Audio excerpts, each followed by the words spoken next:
Move a bit. Yep, we're rolling. For not a fragrance review this time, it's a pre-workout powder. I have done a review on this in the past in terms of pre-workout powder. It's something that you take before the gym. Not necessarily. It can also be taken just to give you energy or pick me up. In the past, I've wore it for early shifts at work, sometimes even late shifts at work to see you through to the morning again. Not going to go into all of that because we're here for a review of this rather than the past of Liam working all sorts of shifts and so on. But they have their place, and again, you'll get some people online who are bloody addicted to these things and use them every day. I have been in a position where in the past I have maybe overused them, and the problem is you build a tolerance, much like with any kind of stimulant such as caffeine. The more you take, the more you need, and the less you get out of it overall. So you end up paying more money to get less, basically. So some tubs do recommend a washout period, or I used to call it going cold turkey, where you go almost like with drugs, or again without going into all of this, where you deliberately stop taking any caffeine or stimulants. What tends to happen is with these sort of products, if you use them every day, you use too much. If you don't have them for a few days, you get headaches, you get migraines, you struggle to sleep, you feel either zombie-ish or the complete opposite, full of this unnatural energy. So again, you have to be careful when using these. It does say all of this on the tub, on the packaging on the back. Most of them do, not all of them though.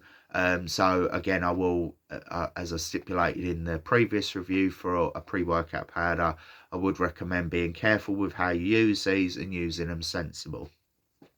So without further ado, we have a review of Black Magic, that's the brand, and the title is BZRK, so BZRK.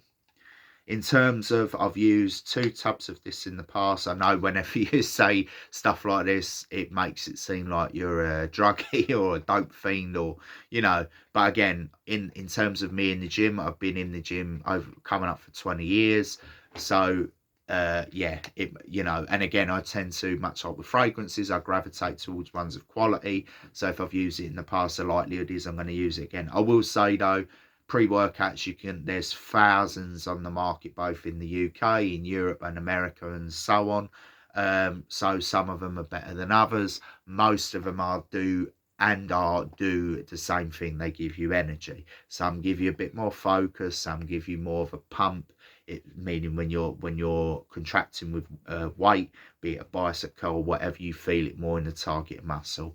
That's not a given in terms of developing muscle. It's just that it feels nice. So again, a lot of how these products are designed is to motivate, give you drive, give you energy. And again, without going right into specifics, that's not hard for some people, but for others it's like a little pick me up if, say, they're tired from work and so on. But I mentioned some of this in the previous video, don't want to go over old ground, so we'll actually talk about a review for this product. So talking about the proprietary blend, which luckily they do stipulate what's in it. Some will just have proprietary blend, 20-gram scoop, list the ingredients. I have mentioned this in the past. Whatever ingredient starts at the top and works its way down tends to be the most prominent. So say it's a 20-gram scoop and you've got, say, creatine monohydrate on the top, I have to assume that the majority of this will be from creatine monohydrate. So that could be 2, 3, 4, 5 grams and so on.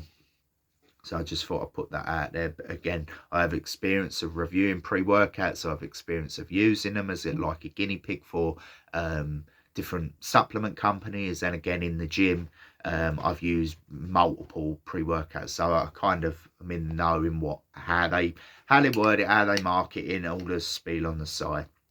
So L-citrulline malate, 7,000 milligram or 7 grams. So again, when I'm looking at something like that, again, I'm looking at not so much the ingredients that are in it, but the dose that these ingredients are. That's more important than saying having a label that's 20 gram, 50 ingredients, and they're all pixie dust sprinkles. It means nothing. Most of them aren't going to do anything in them dosages. So dosage dependent is very is more important in my eyes, and it should be for people looking to buy a pre-workout. So citrulline malate, 7 grams. The scoop is just under 20 grams, so that's a decent amount. That's for your pump, for your endurance within a workout, meaning.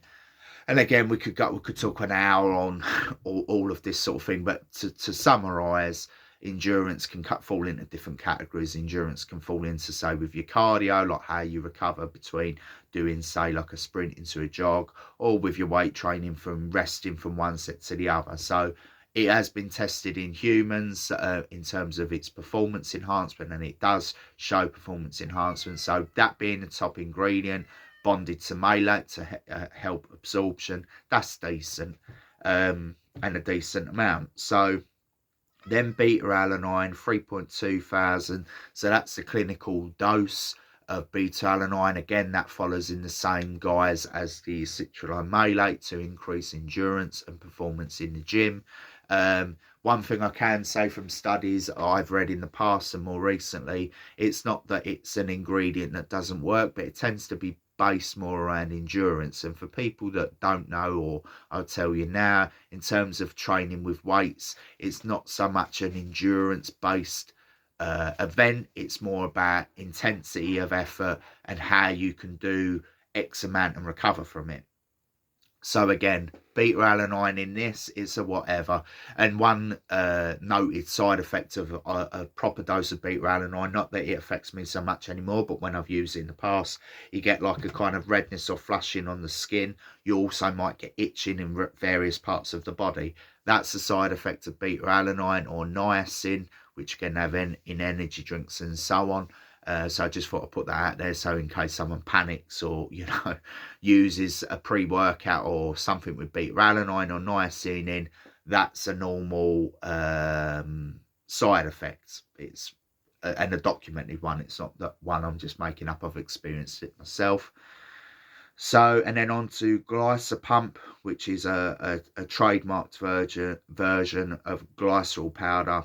2.5 milligrams, 2,500 milligrams even.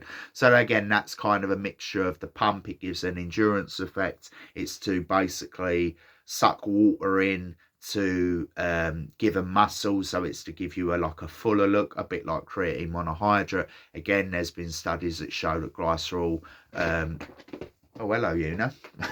She just randomly jumped up to say hello, or to watch the camera, watch what I'm doing. You all right, Una? Yeah? Yeah, I know. Right, I'm going to carry on with my review.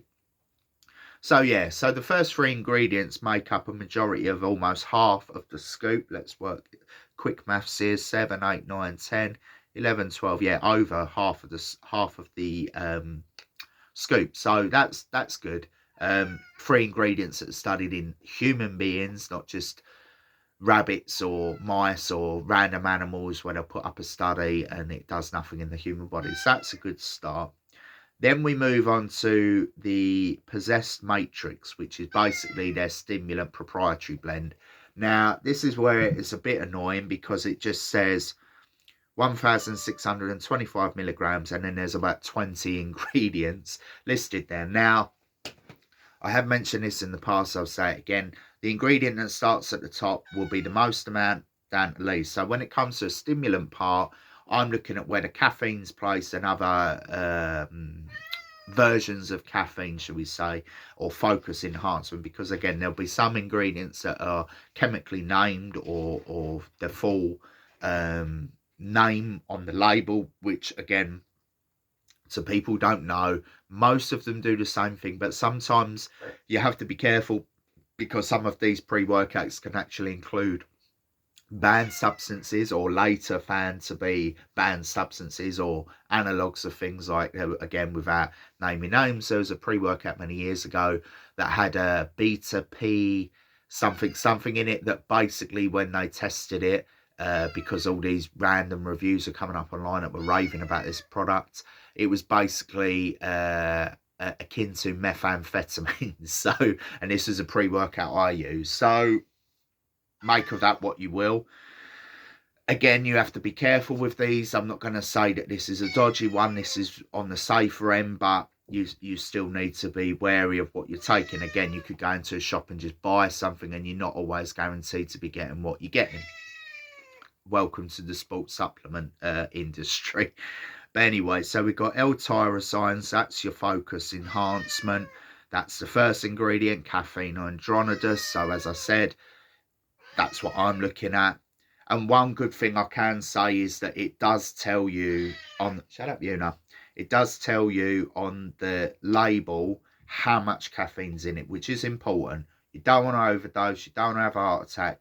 For people who are used to pre-workout, some people, especially myself, that's one of the first things I look at, because I want to make sure I can sleep. I want to see what kind of energy I'm going to get, and so on. So for most people, that'd be important. So the total caffeine per scoop is 365 milligrams. So let's say 400. Let's round it up. So that's quite a high amount per scoop. And again, 25 scoops per tub.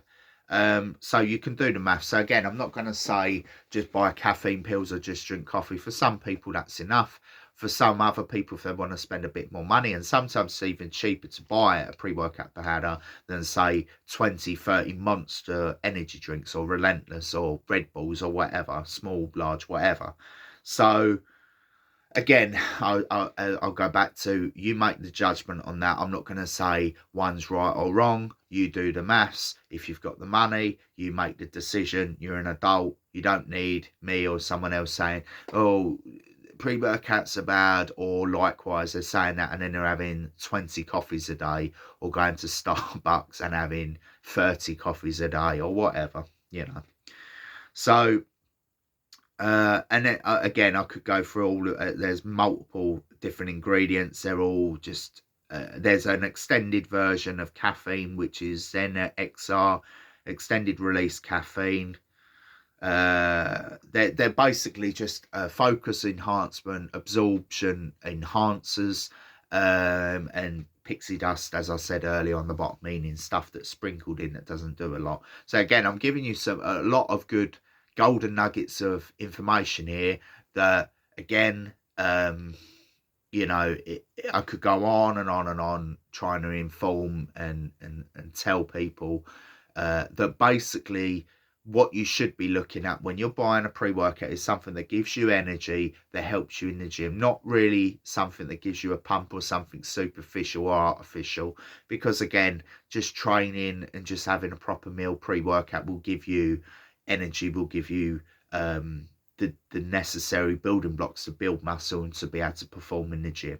Again, you could go into the fact that some people might not have a meal long before they work out, or they might come straight from work, or some will be very, very tired and they're running on low. So again, for that person, you could say, oh, have a pre-workout. But again, the problem is, much like if you ever drink alcohol and you've not had a meal and you've not got a meal in your stomach, the effects of a pre-workout could be hit you really fast, and you could be, you know, heart rate up and sweating, cold sweat. So there are lots of side effects that can come from using these. So again, it even says on the most of the tubs, like, have a meal, or worse, a protein bar, or a protein shake, a bit of fruit, something to kind of you know, be something to be digesting an hour or two before you train, and then have one of these. That's pretty much how I do it. That's how I've done it for a number of years. I always make sure I've got something in my stomach, a proper meal, at least an hour or two before I train. Then I mix this up, and then roughly half hour to 45 minutes before you go to the gym, then you have it. So that pretty much sums up the label. In terms of performance and what it does, I would say like an 8 out of 10. The Super Pump was slightly better. Super Pump Aggression, again, another company, another pre-workout powder. One thing I can say is that the Super Pump Aggression was more aggressive in terms of the stimulant side. This is more focus and endurance, how I perceive it, how, again, when I've used it in the past, in terms of recovery period between my sets, in terms of when I do cardio post-workout, so after the weights, everything feels a bit easier, but I don't get the massive surge of energy that I do off the Gaspari Super Pump Aggression. So this has been a long review, much like the other one, but again, I'm adding in golden nuggets of information. 20 years of experience in the gym using these products, reviewing pre-workouts, samples, full tubs, you name it, I've done it.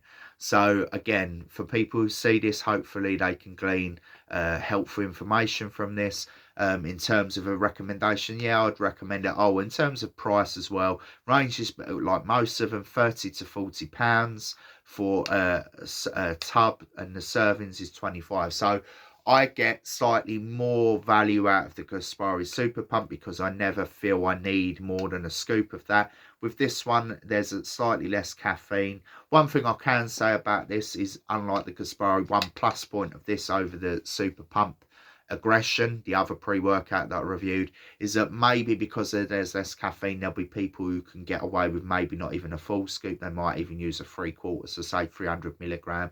These are things that are hard to control, because even if you shake the tub up, you scoop into the water or your drink beverage, a scoop of this is very hard to manipulate how much caffeine and so on. So again, that's another bit of a gamble, bit of a risk when you take these. Sometimes you can get a bigger hit of stimulants or active ingredients. So yeah, I'll just end it there. Again, I could go on for hours and hours talking about performance enhancement products, supplements and so on, but I just thought I'd put another one of these out there for people who manage to find this. I'm hoping that it helps you. And again, this is Black Magic Berserk, 8 out of 10 from me. Overall, from the label and how it's affected my training, it's a positive.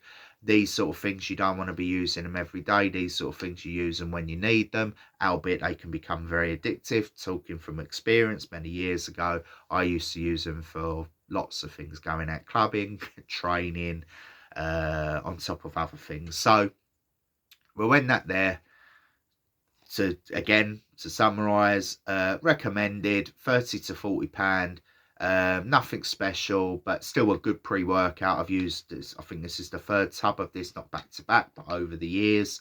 So this is Berserk by Black Magic. In terms of, oh, again, because some people just, but much like with my fragrances, I thought I'll add this in there.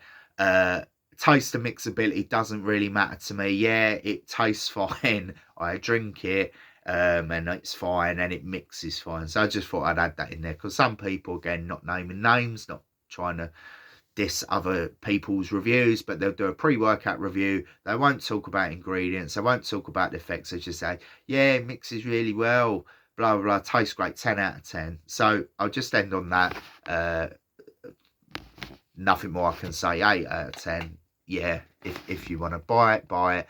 Personally, I prefer the Gaspari Super Pump Aggression, but then I'm used to stronger stimulants, and in terms of the effects in the gym, that's more pronounced than this one. But I think on a lower end, if you're not used to higher stimulant pre-workouts, this is a good place to start. You might get better value from, you might not even need a full scoop. Anyway, I'm going to shut up. Very passionate about certain things, and I'm going to end that there. I hope that this helps whoever watches this. Like, subscribe on the channel, blah blah blah, if you can be bothered. If not, don't bother.